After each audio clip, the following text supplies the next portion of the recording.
नमस्कार। आप सभी को नेशनल डॉक्टर्स डे की अनेक अनेक शुभकामनाएं। डॉक्टर बीसी रॉय जी की स्मृति में मनाया जाने वाला ये दिन हमारे डॉक्टर्स के, हमारी मेडिकल फ्रेटर्निटी के उच्चतम आदर्शों का प्रतीक है। खास तौर पर पिछले 1.5 साल में हमारे डॉक्टर्स ने जिस तरह देशवासियों की सेवा की है वो अपने आप में एक मिसाल है। मैं 130 करोड़ देशवासियों की ओर से देश के सभी डॉक्टर्स को धन्यवाद देता हूं, आभार प्रकट करता हूं। साथियों, डॉक्टर्स को ईश्वर का दूसरा रूप कहा जाता है और वैसे ही नहीं कहा जाता। कितने ही लोग ऐसे होंगे जिनका जीवन किसी संकट में पड़ा होगा, किसी बीमारी या दुर्घटना का शिकार हुआ होगा, या फिर कई बार हमें ऐसा लगने लगता है कि क्या हम किसी हमारे अपने को खो देंगे।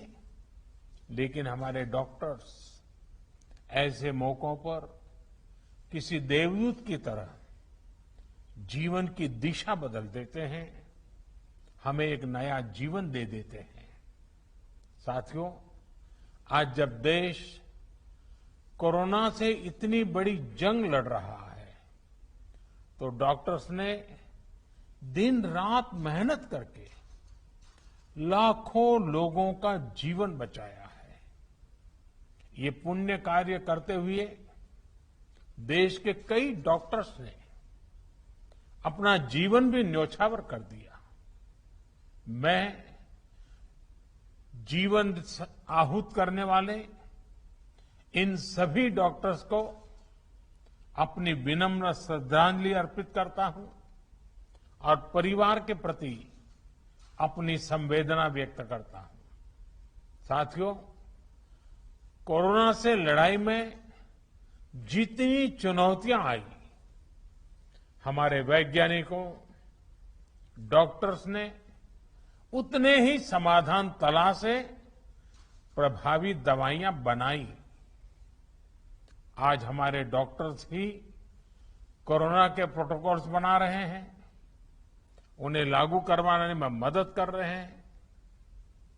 ये वायरस नया है, इसमें नए नए म्यूटेशंस भी हो रहे हैं, लेकिन हमारे डॉक्टर्स की नॉलेज, उनके एक्सपीरियंस, उनके अनुभव वायरस के इन खतरों और चैलेंजेस का मिलकर मुकाबला कर रहे हैं।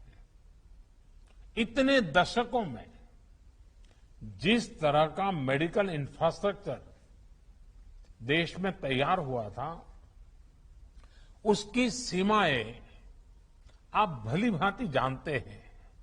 पहले के समय में मेडिकल इंफ्रास्ट्रक्चर को किस तरह नजरअंदाज किया गया था, इससे भी आप परिचित हैं। हमारे देश में जनसंख्या का दबाव इस चुनौती को और कठिन बना देता है।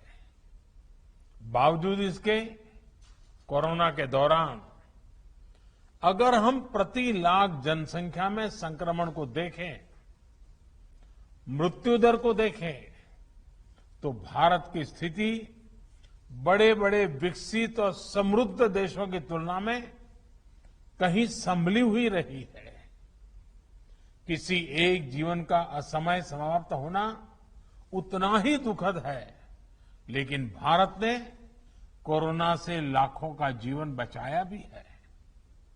इसका बहुत बड़ा श्रेय हमारे परिश्रमी डॉक्टर्स, हमारे हेल्थ केयर वर्कर्स, हमारे फ्रंटलाइन वर्कर्स को जाता है।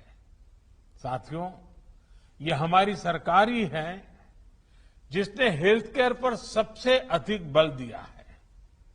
पिछले वर्ष फर्स्ट वेव के दौरान हमने लगभग 15,000 करोड़ रुपए हेल्थ केयर के लिए आवंटित किए थे, जिससे हमारे हेल्थ इंफ्रास्ट्रक्चर को बढ़ाने में मदद मिली। इस साल हेल्थ सेक्टर के लिए बजट का एलोकेशन 2 गुने से भी ज्यादा यानी 2 लाख करोड़ रुपए से भी अधिक किया गया। अब हम ऐसे क्षेत्रों में हेल्थ इंफ्रास्ट्रक्चर को मजबूत करने के लिए 50,000 करोड़ रुपए की एक क्रेडिट गारंटी स्कीम लेकर आए हैं, जहां स्वास्थ्य सुविधाओं की कमी है। हमने बच्चों के लिए जरूरी हेल्थ इंफ्रास्ट्रक्चर को सशक्त करने के लिए भी 22,000 करोड़ रुपए से ज्यादा आवंटित किए हैं। आज देश में तेजी से नए एम्स खोले जा रहे हैं, नए मेडिकल कॉलेज बनाए जा रहे हैं, आधुनिक हेल्थ इंफ्रास्ट्रक्चर खड़ा किया जा रहा है। 2014 तक जहां देश में केवल 6 एम्स थे, वहीं इन 7 सालों में 15 नए एम्स का काम शुरू हुआ है। मेडिकल कॉलेज की संख्या भी करीब 1.5 गुना बढ़ी है। इसी का परिणाम है कि इतने कम समय में जहां अंडर ग्रेजुएट सीट्स में 1.5 गुने से ज्यादा की वृद्धि हुई है, वहीं पीजी सीट्स में 80% इजाफा हुआ है। यानी यहां तक पहुंचने के लिए जो संघर्ष आपको करना पड़ा, वो कठिनाइयां हमारे युवाओं को, आपके बच्चों को नहीं उठानी पड़ेगी। दूर सुदूर क्षेत्रों में भी हमारे ज्यादा से ज्यादा युवाओं को डॉक्टर बनने का अवसर मिलेगा। उनकी प्रतिभा को, उनके सपनों को नई उड़ान मिलेगी।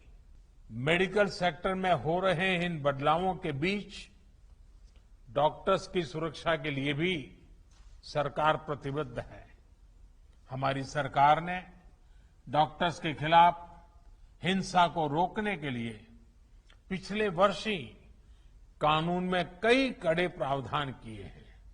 इसके साथ ही हम अपने कोविड वॉरियर्स के लिए फ्री इंश्योरेंस कवर स्कीम भी लेकर आए हैं। साथियों, कोरोना के खिलाफ देश की लड़ाई हो या मेडिकल व्यवस्था सुधारने का देश का लक्ष्य, इन सब में आप सभी को महत्वपूर्ण भूमिका अदा करनी है। उदाहरण के तौर पर, जब आप सभी ने पहले फेज में वैक्सीन लगवाई, तो उससे देश में वैक्सीन को लेकर उत्साह और विश्वास कई गुना बढ़ गया। इसी तरह जब आप लोगों को कोविड एप्रोप्रिएट बिहेवियर का पालन करने के लिए कहते हैं, तो लोग पूरी श्रद्धा से उसका पालन करते हैं। मैं चाहूंगा आप अपनी इस भूमिका को और सक्रियता से निभाएं, अपना दायरा और ज्यादा बढ़ाएं। साथियों, इन दिनों एक और अच्छी चीज हमने देखी है कि मेडिकल फ्रेटर्निटी के लोग योग के बारे में जागरूकता फैलाने के लिए बहुत आगे आए हैं। योग को प्रचारित प्रसारित करने के लिए जो काम आजादी के बाद पिछली शताब्दी में किया जाना चाहिए था, वो अब हो रहा है। इस कोरोना के काल में योग, प्राणायाम का लोगों के स्वास्थ्य पर किस तरह सकारात्मक प्रभाव पड़ रहा है, पोस्ट कोविड कॉम्प्लिकेशन से निपटने में योग किस तरह मदद कर रहा है, इसके लिए आधुनिक मेडिकल साइंस से जुड़े कई संस्थानों द्वारा एविडेंस बेस्ड स्टडीज कराई जा रही है। इस पर आप में से कई लोग काफी समय दे रहे हैं। साथियों, आप लोग मेडिकल साइंस को जानते हैं, एक्सपर्ट हैं, स्पेशलिस्ट हैं, और एक भारतीय को योग को समझना भी स्वाभाविक रूप से आसान होता है। जब आप लोग योग पर स्टडी करते हैं तो पूरी दुनिया इसे बहुत सीरियसली लेती है। क्या आईएमए इसे मिशन मोड में आगे बढ़ा सकती है? योग पर एविडेंस बेस्ड स्टडीज को साइंटिफिक तरीके से आगे ले जा सकती है। एक प्रयास ये भी हो सकता है कि योग पर स्टडीज को इंटरनेशनल जर्नल्स में पब्लिश किया जाए, उसे प्रचारित किया जाए। मुझे विश्वास है कि ये स्टडीज दुनिया भर में डॉक्टर्स को, अपने पेशेंट्स को योग के बारे में और जागरूक करने के लिए भी प्रोत्साहित करेगी। साथियों, जब भी हार्ड वर्क, टैलेंट और स्किल की बात आती है तो इनमें आपका कोई मुकाबला नहीं है। मैं आपसे यह भी अनुरोध करना चाहता हूं कि आप पूरे अटेंशन के साथ ही अपने अनुभवों का डॉक्यूमेंटेशन भी करते रहें। पेशेंट के साथ आपके एक्सपीरियंसेस का डॉक्यूमेंटेशन बहुत ही अहम है। साथ ही मरीज के सिम्टम्स, ट्रीटमेंट प्लान और उनके रिस्पांस का भी डिटेल डॉक्यूमेंटेशन होना चाहिए। यह एक रिसर्च स्टडी के रूप में भी हो सकता है, जिसमें विभिन्न प्रकार की दवाओं और ट्रीटमेंट्स के असर को नोट किया गया हो। जितनी बड़ी संख्या में आप मरीजों की सेवा और देखभाल कर रहे हैं, उसके हिसाब से आप पहले से ही दुनिया में सबसे आगे हैं। यह समय यह भी सुनिश्चित करने का है कि आपके काम का, आपकी साइंटिफिक स्टडीज का दुनिया संज्ञान ले और आने वाली पीढ़ी को उसका लाभ भी मिले।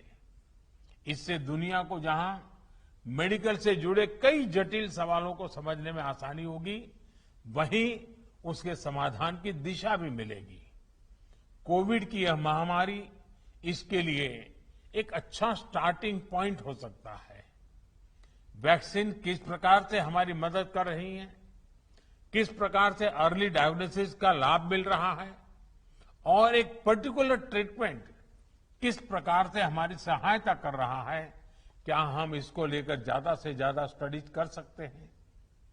पिछली शताब्दी में जब महामारी आई थी, आज उसका डॉक्यूमेंटेशन बहुत उपलब्ध नहीं है। आज हमारे पास टेक्नोलॉजी भी है और हम अगर कोविड से कैसे मुकाबला किया गया है, इसके प्रैक्टिकल अनुभवों का डॉक्यूमेंटेशन करते हैं, तो वो भविष्य में पूरी मानवता के लिए बेहद मददगार साबित होगा। आपका ये अनुभव देश के मेडिकल रिसर्च को एक नई गति भी देगा। अंत में मैं यही कहूंगा कि आपकी सेवा, आपका श्रम सर्वे भवन्तु सुखिनः के हमारे संकल्प को अवश्य सिद्ध करेगा। हमारा देश कोरोना से भी जीतेगा और विकास के नए आयाम भी हासिल करेगा। इन्हीं शुभकामनाओं के साथ आपको बहुत बहुत धन्यवाद।